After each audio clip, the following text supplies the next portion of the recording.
Olá, muito boa noite para todo mundo. Com o poente avermelhando o horizonte e arrancando rebrilhos das nascentes e fontes naturais nos montes e serras gerais, a comitiva do Terra Viva DBO na TV atravessou o sertão dos Ananás para fazer a negociada de uma boiada de primeira na Fazenda da Figueira e junta agora a companheirada em Porfia Violeira para comemorar o sucesso desta empreitada, começando a função com a apresentação da prosa brideira do dia. O CEPEA, que é o Centro de Estudos Avançados em Economia Aplicada da Exalc de Piracicaba, aqui no estado de São Paulo, divulgou no fechamento da semana passada o seu balanço a respeito do movimento no setor leiteiro brasileiro em junho, e o que saiu publicado no relatório distribuído na praça foi a confirmação do que já estava sendo esperado por todo o povo do mercado. O que aconteceu foi que, contrariando mais uma vez o roteiro costumeiro, o preço médio pago ao fazendeiro no mês passado pelo produto entregue na usina em maio ficou em R$ 2,64 o litro, com uma queda de 3,9% em relação a abril deste ano e de 7,4% na comparação com o período correspondente de 2024. Isso em termos reais, né? Ou seja, já descontando a inflação oficial registrada neste espaço de tempo considerado. A questão que está sendo motivo de preocupação para os companheiros e companheiras pecuaristas brasileiros é que, pelo ponto em que a gente está agora no calendário, o carretão deveria estar indo para o lado contrário, com alta e não queda da cotação, né? A explicação dos especialistas do CEPEA para esta situação é que a produção continuou aumentando, por conta principalmente do aumento do investimento do produtor, né, para aproveitar as boas margens de comercialização nos meses recentemente passados.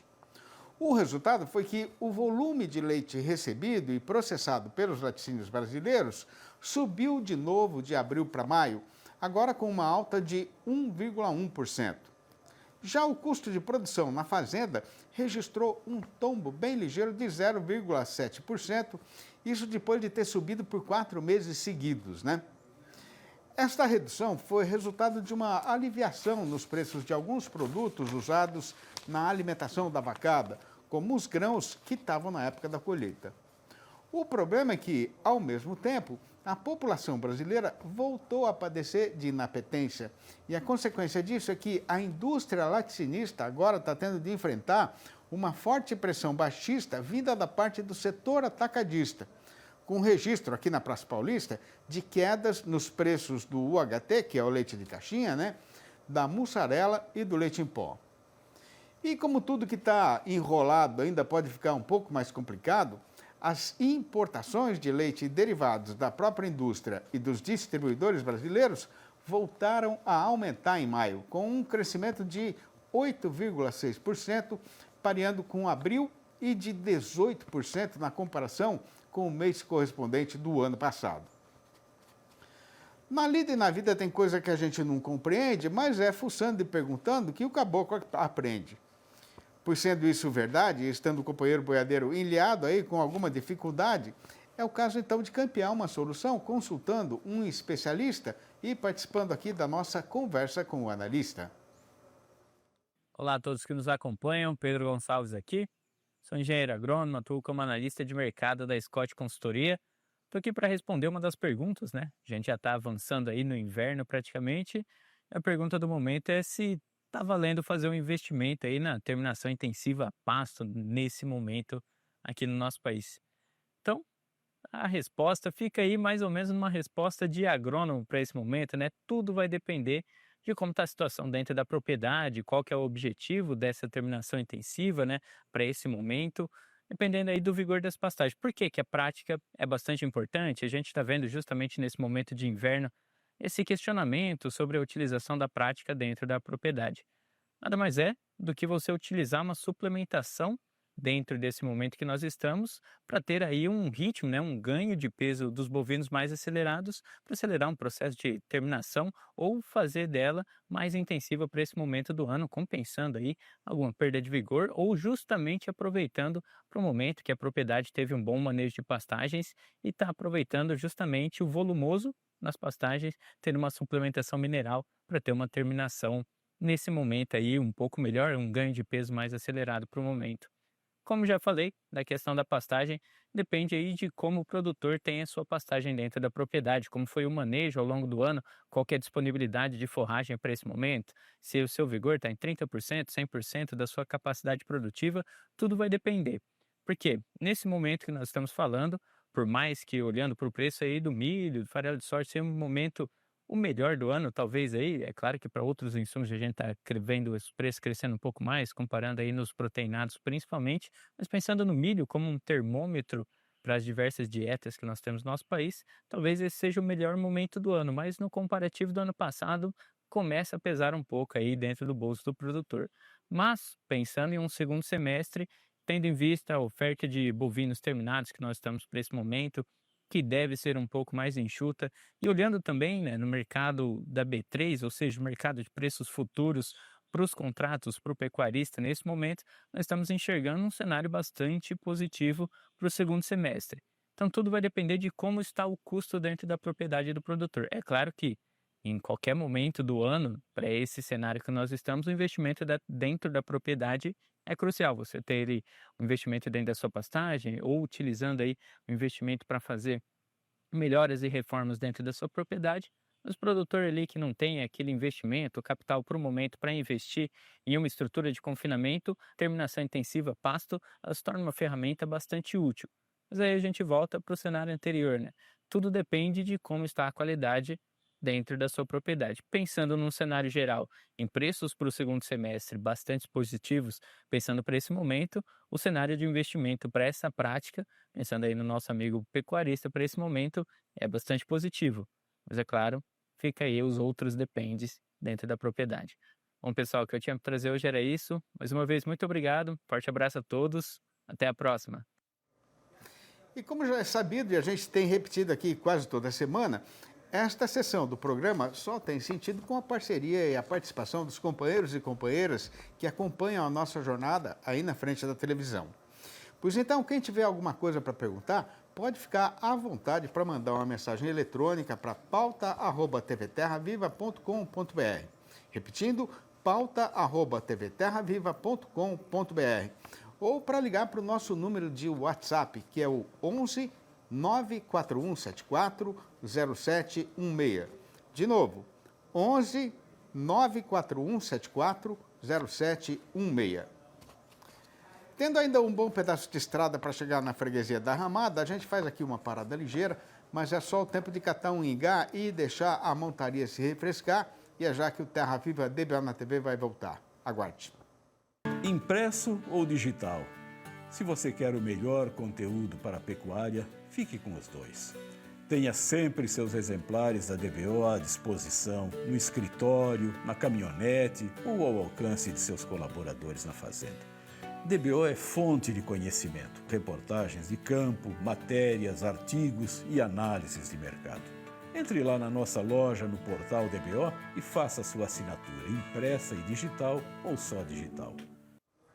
Cuiabá, capital de Mato Grosso, vai ser a sede de um dos principais eventos da cadeia internacional da pecuária bovina, que é o Congresso Mundial da Carne, com a participação de grandes pecuaristas, pesquisadores, cientistas, exportadores e representantes dos consumidores brasileiros e lá do estrangeiro.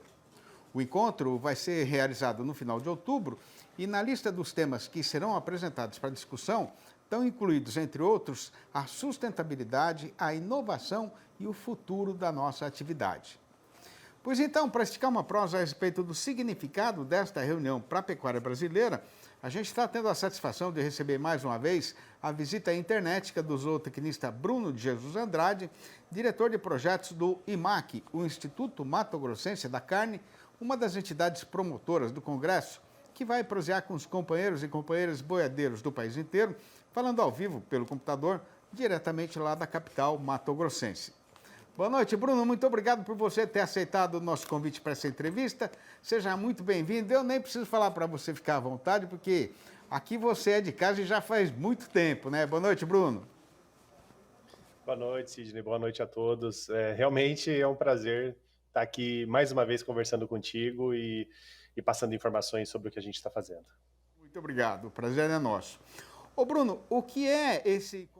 Mundial da Carne aí, quem deve participar desse evento? O Congresso Mundial da Carne, ele é um evento que vai acontecer aqui em Cuiabá, entre 27 e 30 de outubro. É um congresso internacional, co-organizado pelo IMAC e também pelo International Meat Secretariat, que é uma entidade internacional que reúne entidades que representam a produção de proteína animal mundo afora. O nosso objetivo com esse congresso é trazer temas relacionados a inovações tecnológicas, temas relacionados a como se comunicar com o público moderno hoje, para que eles consumam mais carne, carne bovina, carne suína, carne de frango. E os convidados, né, quem estará presente aqui são diversos pesquisadores nacionais e internacionais, e a gente espera também que tenha uma grande uma grande participação de produtores nesse congresso. Interessante que é aberto também para os pecuaristas, né? Agora, Bruno, qual que é a importância para os companheiros e companheiras fazendeiros brasileiros, né, de se fazer essa edição do Congresso Mundial da Carne aqui no Brasil e de participar também desse evento, né? É muito importante porque a gente vai ter aqui, como eu comentei, diversos especialistas que vão trazer informações novas, né, sobre questões importantes, como, por exemplo, geopolítica em alimentos. A gente está hoje passando por um período muito sensível no mundo, né? Em várias discussões acontecendo entre grandes potências, e isso pode gerar um impacto na produção de alimento, na produção de proteína animal. Então, o pecuarista aqui no estado de Mato Grosso, o pecuarista no Brasil, é muito importante que ele participe desse debate, pensando especificamente em carne vermelha, né, carne bovina, por exemplo, para entender como que essas relações, como essa geopolítica internacional pode interferir na produção que ele tem dentro da sua própria fazenda, né? E a gente também vai ter participação de empresas internacionais, empresas multinacionais, que vão trazer um pouco do perfil de consumo desse novo consumidor internacional, né, dessas novas gerações, e isso é importante para que o produtor aqui no estado e no Brasil possa entender um pouco do que ele tem que fazer dentro da sua propriedade para conseguir atingir, talvez, esses novos consumidores, e aí sempre em parceria com a indústria frigorífica, uma forma de atingir de maneira positiva, né, esses consumidores para que eles consumam mais proteína animal de forma geral. Agora, Bruno, o que é que a pecuária brasileira tem de mais importante, né, para mostrar para os participantes do Congresso Mundial da Carne, esse pessoal que você está falando aí? Bom, nas últimas décadas a gente evoluiu bastante a nossa produtividade, os sistemas de produção que a gente tem hoje no Brasil, então integração lavoura-pecuária, sistema de confinamento, terminação intensiva a pasto, então a gente conseguiu melhorar muito, né, e com grande qualidade a produção de proteína animal, não só a carne bovina.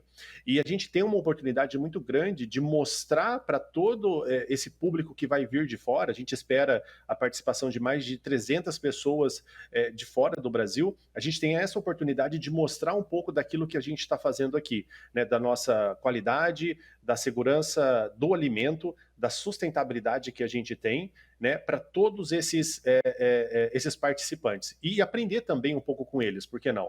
Né, é uma oportunidade também que a gente tem para conseguir talvez abrir alguns novos mercados, né, eliminar um pouco daqueles mitos que se tem sobre a produção de proteína animal aqui no Brasil. Então, todos esses pesquisadores, esses participantes internacionais, eles vão contribuir muito para esse debate, e é muito importante que a gente tenha o produtor brasileiro participando também, para que a gente consiga ter aí uma interação extremamente positiva.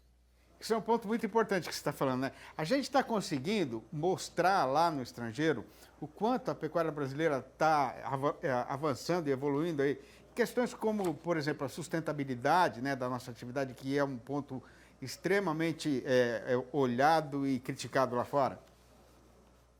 Isso, exatamente. Hoje se faz uma comparação muito injusta, né, da produção pecuária, por exemplo, com o desmatamento, né? E a gente sabe pelos dados e pelas pesquisas que são produzidas por inúmeras universidades, não só brasileiras, mas também estrangeiras, de que a produção pecuária, ela sendo feita de forma correta, né, em termos técnicos, em termos produtivos e respeitando a legislação local, ela é extremamente sustentável. Então, o produtor, mais do que qualquer outra pessoa, sabe da importância do clima, sabe da importância do solo, sabe da importância da flora e da fauna, para que ele consiga ser produtivo na propriedade. Então, com os exemplos que nós temos hoje aqui no Mato Grosso, né, a terminação intensiva a pasto, os sistemas de confinamento, a integração lavoura-pecuária, fica tudo muito mais fácil de mostrar quando a gente traz esse pessoal de fora e expõe para eles os resultados técnicos que a gente está obtendo, né, e os resultados que a gente tem com a conservação. Hoje, o estado de Mato Grosso, só para deixar em números aqui, né, 2/3 do território mato-grossense é protegido, né, é conservado. E uma boa parcela desses 2/3 estão sendo protegidos em fazendas, né, em fazendas pecuárias, em fazendas de agricultura. Então, essa conciliação da preservação ambiental com a produção, somente o Brasil consegue fazer. Ô Bruno, tinha mais umas 7 ou 8 perguntas para fazer para você aqui, mas você sabe que o nosso tempo é apertadinho, né? Então o congresso vai ser em outubro, então já deixo aqui feito o convite para a gente voltar a esse assunto, para você explicar um pouquinho mais a importância disso e o que o Brasil tem a ganhar com a realização desse evento extremamente importante aqui no país, né? Obrigado, Bruno. Um abraço para você, abraço para todo mundo do IMAC e para a companheirada mato-grossense aí da pecuária e da agricultura em geral. Até a próxima, Bruno. Até a próxima, obrigado pelo convite, sempre estou aqui à disposição. Com a ponteira já estando na porteira da ramada e esperando a culatra chegar para juntar mais a boiada, a comitiva faz aqui uma rápida parada e dentro de mais alguns instantes a lida marchadeira será retomada. E na parte derradeira da jornada, o nosso tempo será ocupado com o destrinchamento do caso que foi passado com o boi gordo no mercado, que tem hoje a seguinte manchete anunciadeira. O tempo andou, o calendário já virou, o mês novo acaba de ser estreado, mas no mercado pecuário a situação não mudou praticamente nada e a nossa praça boiadeira continua largada na descida da ribanceira. O Terra Viva DBO na TV volta já, aguarde. Para não errar na hora de fazer a negociada da boiada engordada, é requerido do companheiro fazendeiro ciência da arte da negociação, sabedência da situação do mercado e paciência para não acabar sendo enrolado em conversa atravessada. E a serventia desta prosinha é de fazer a introdução para a apresentação do noticiário e do comentário a respeito do boi gordo e da variação da sua cotação.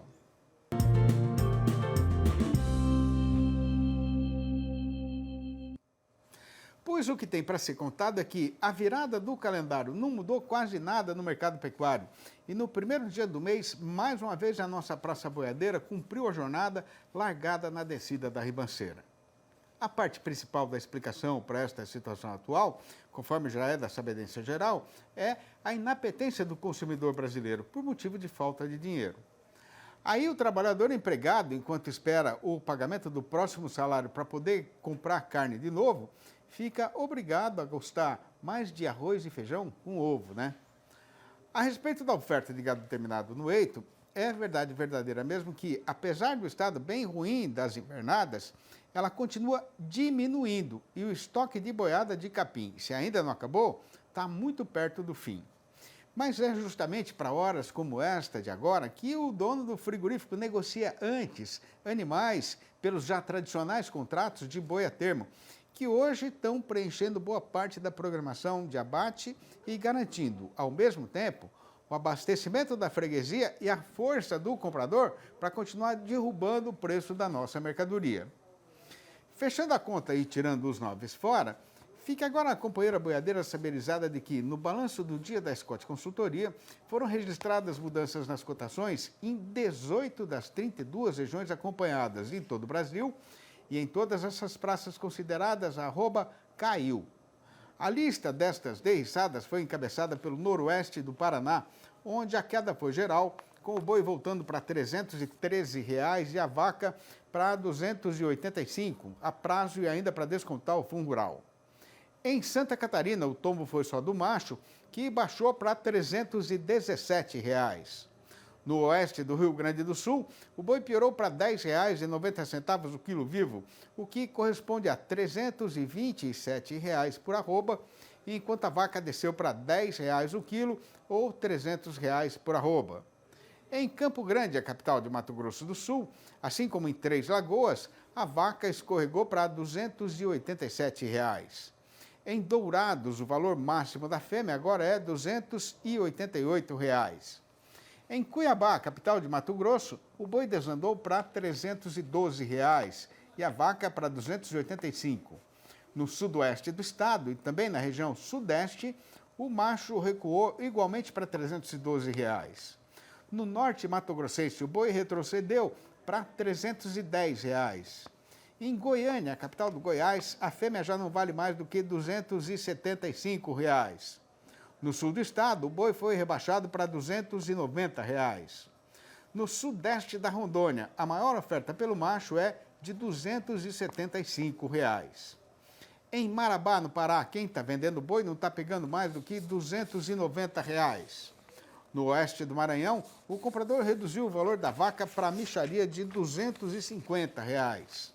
No sul do Tocantins, o fazendeiro que está precisado de dinheiro está sendo obrigado a aceitar pelo macho R$ 287,00. No Espírito Santo, o vento ruim que bateu na praça derrubou o valor do boi para R$ 288,00. E no Rio de Janeiro, o macho fechou o dia sendo negociado a R$ 302,00 e nenhum centavo a mais. Caboclo aprumado, de paletó escovado, sapato engraxado, cabelo penteado, dente areado, presente na frente do representante do Estado, peito estufado, exigindo respeito. Eu sou desse jeito. E eu tenho direito, a minha mão é calejada de cabo de enxada, minha pele é queimada de tantas jornadas passadas debaixo do meu chapéu e do sol no céu do sertão. A minha lida é no trabalho e eu não pego atalho para ganhar a vida. Não aceito desonestidade e exijo ter participação ativa na sociedade. E seu amigo e amiga que estão escutando esta nossa falação aí na frente da televisão, também têm a mesma paixão pelas coisas do sertão e apreciam a beleza que sobeja na nossa poesia sertaneja, é certeza que vão gostar de ver e ter em casa os 4 livros da minha série Versinhos de Caipira, onde estão publicadas essas prosinhas que a gente recita aqui no fechamento da nossa apresentação de todo dia. E quem quiser saber como fazer para comprar um exemplar ou logo a coleção inteira, para guardar em casa ou para dar um presente diferente para algum amigo, parente ou adjacente, pode ligar para mim diretamente no meu telefone particular, que é o 11 98 224 1807. Eu vou repetir, 11 98 224 1807. Ou mandar um e-mail para sidneymasco@uol.com.br ou ainda achar meu nome lá no Facebook. E na confiança de ter feito o serviço direito e de que o amigo tenha ficado satisfeito com o que aqui foi apresentado e com o nosso tempo já esgotado, a gente dá este programa por terminado e anuncia a retirada. Mas antes de pôr de novo a tropa na estrada, já fica combinada a volta do Terra Viva DBO na TV para amanhã, às 6h30 da manhã e às 7h25 da noite. Um abraço para todo mundo e até lá então.